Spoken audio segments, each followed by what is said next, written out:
Be the Talk, episode 333, featuring Jeanine Hoff.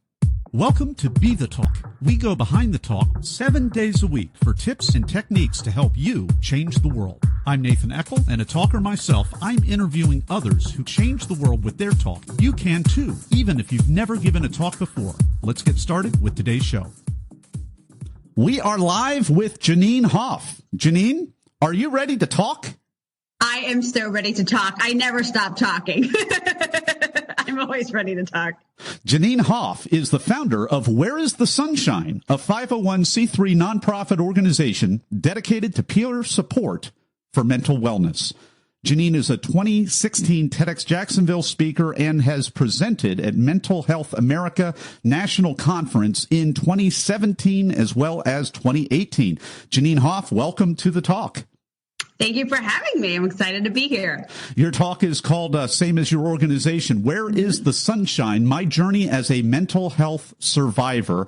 And you talk really about your story. You're very normal, hardworking, dedicated wife and mom and employee, and doing all the work that you can do, and you just weren't taking enough time for yourself because you had a mindset issue that's still very common. You thought it was selfish to put your own mental health and your own self-time first before all the other roles in your life. And like you said, it's like being on the plane. When that air mask comes down, if we're not putting it on our own face first, we're going to be passed out and a burden to everybody else on the plane. So please, Jeanine, take us behind the talk. So, I've been a fan of TED Talks for a very, very long time. I think I first got exposed to them when I was working in education. And I thought it was such a great idea to have someone to stand up for, 10, 15 minutes and just put their ideas out there, and not so much their story, because anyone can be a storyteller, anyone can share their journey, but how you took your journey and then did something with it. I came at it from a perspective of not a victim, not someone who suffered, not someone who struggled, but as someone who did all that and then took action. I saw where the issues were. I saw where there were things lacking, where there were struggles. And I said, you know what? I'm going to take my own, journey and use that as a springboard to become an agent of change, and not just, I started in our community, and then little by little, I started, going bigger and bigger and bigger and talking all over the place and traveling and that kind of thing. So, the TEDx is really just a launch pad for what I was going to do. And it's the gift that keeps on giving, I like to say. Yeah, well, and this is news to Talk Universe, but I just recorded a how to create your own TED Talk course for nonprofits, NGOs, and volunteers. And one of the things that, you're a textbook because you've got this talk branded. It's the same name as your organization. It's really well thought through to rightfully give attention, not just to the talk and spreading that around, but then you've got this life mission now and this organization. Did the talk come first and then the organization, or was it the organization then the talk? And what has happened for you since the talk?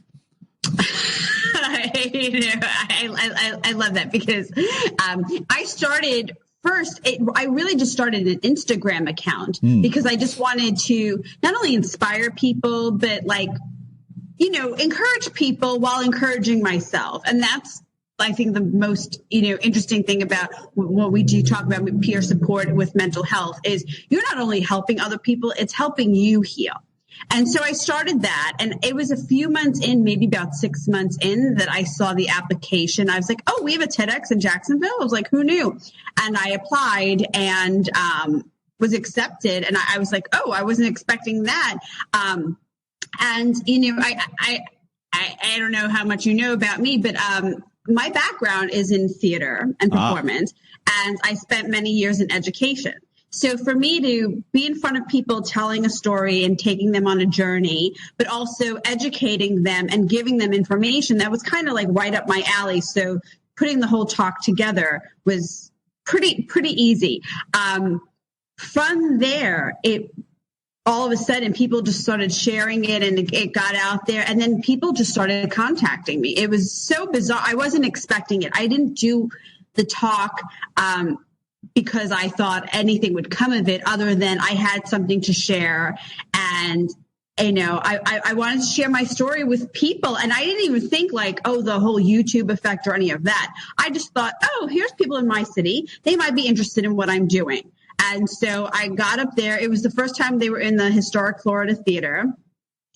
Which was a much bigger venue than it had been previously. And I didn't know that going in. I only knew that after I was accepted. So I was like, oh, okay. So instead of, 300 people, it was 1,000 people. I was like, okay, I can do this. You're right at home as a theater major. My gosh. Exactly. Yeah. I was like, oh, I got this one. Yeah.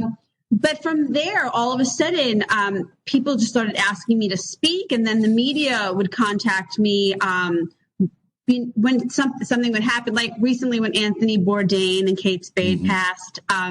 All right. So you were just saying, after you gave your talk and you have this great organization that you were really building the ship at sea, you gave the talk, you gave the Instagram, then you gave the talk, applied to the talk, gave the talk, then the organization really formally came around. And as you were doing this, because your talk went live, all the media outlets, when we have these tragic media suicides and things from mental illness or depression, you are now the go-to expert in your region of North Florida. I was not expecting. I mean, yeah. It's the power of this vehicle of giving a TED Talk. It's powerful. Yes.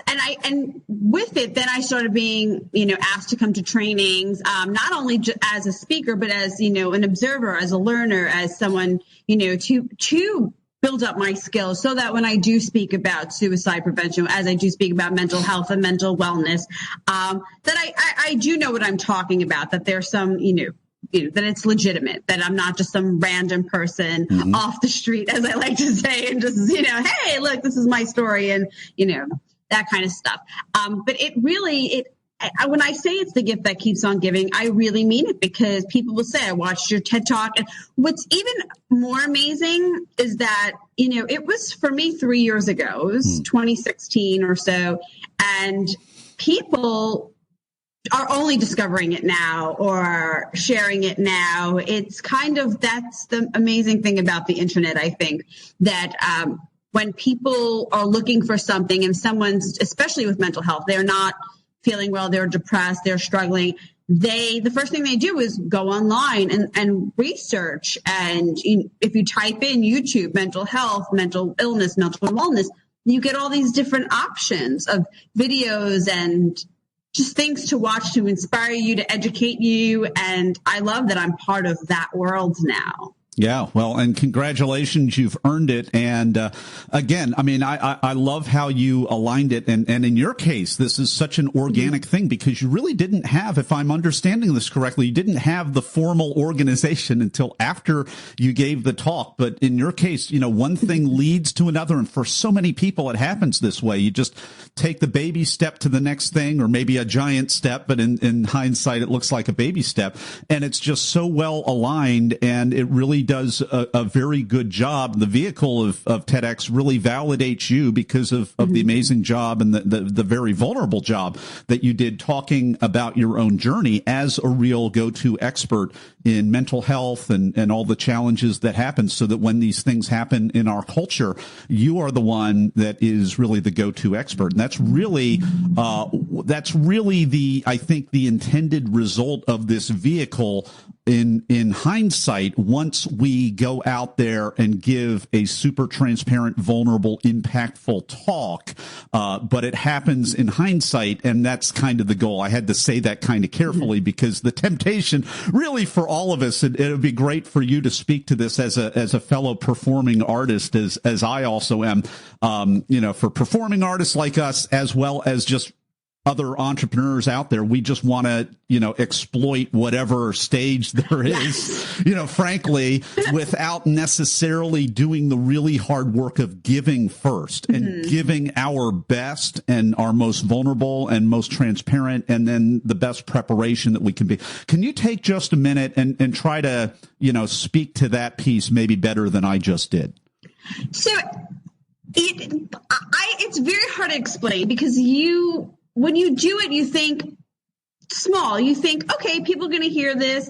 And now, more and more people are familiar with the YouTube effect. Mm-hmm. But for me, I never thought beyond that. I never thought that anyone outside of Jacksonville, Florida was going to hear about this, was going to know.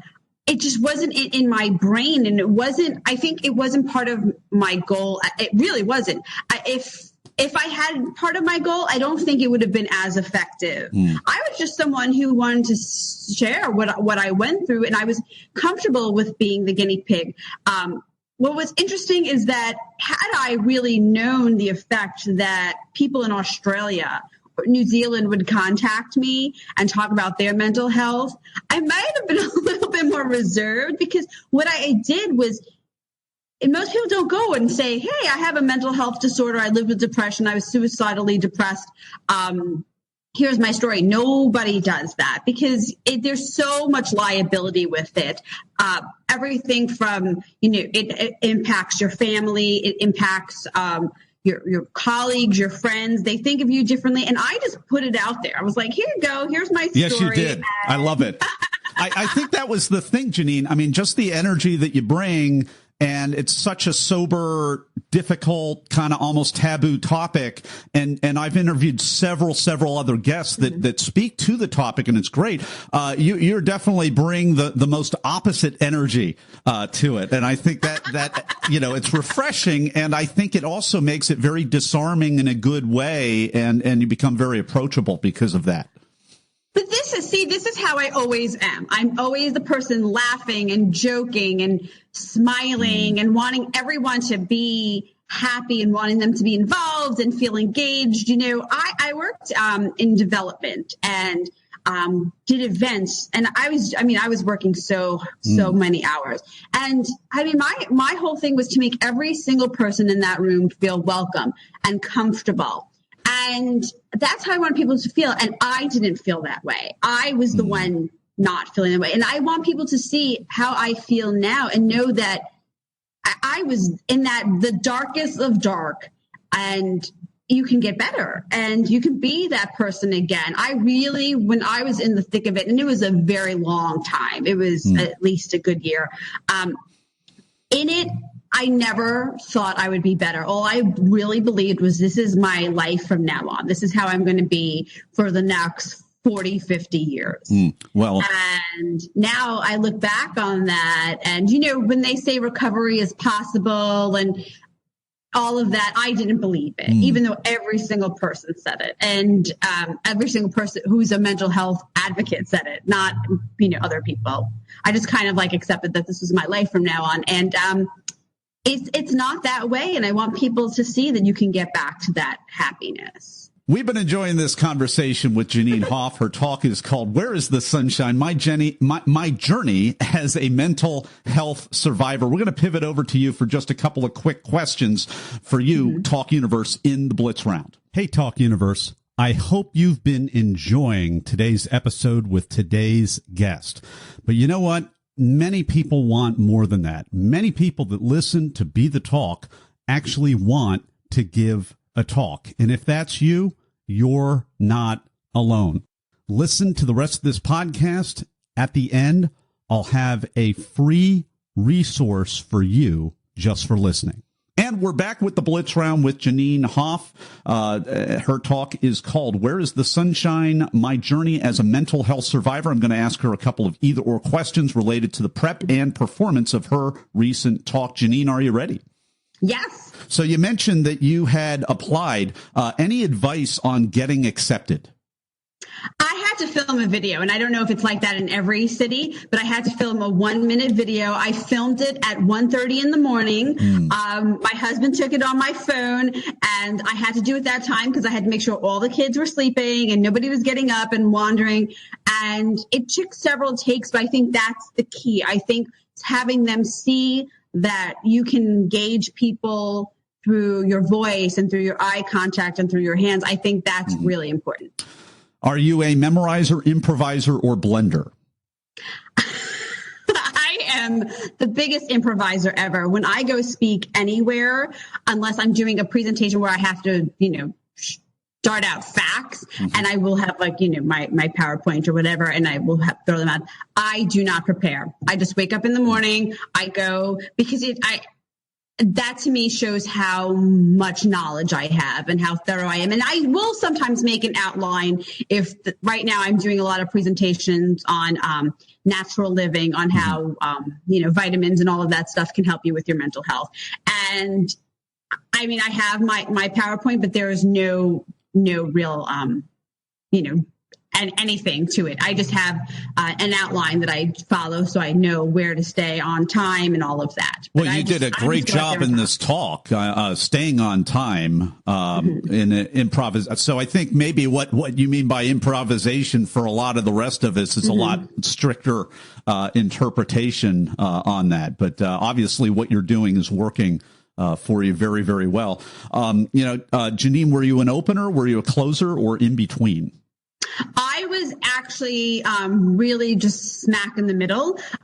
We had 3 sessions. I was the first one of the second session because each session had a theme. Okay. And so you opened the second session then? Yes. So what advice do you have for people that are opening a middle section like that?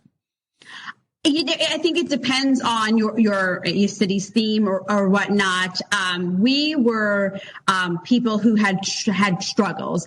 It was with race, with sexuality, all of those things, and mental health. So we were. So you opened up the struggle section. And I think for me, whenever I talk, my always advice is to give people hope, leave people with the positive, because nobody wants to walk out of there feeling down and negative. And I want people to, whatever it is, even if you're talking about I'm talking about suicide here, that people can walk out feeling positive, that there is hope. And it doesn't matter, I really think, where you are in the program. Well, we've been enjoying this Blitz round with Jeanine Hoff.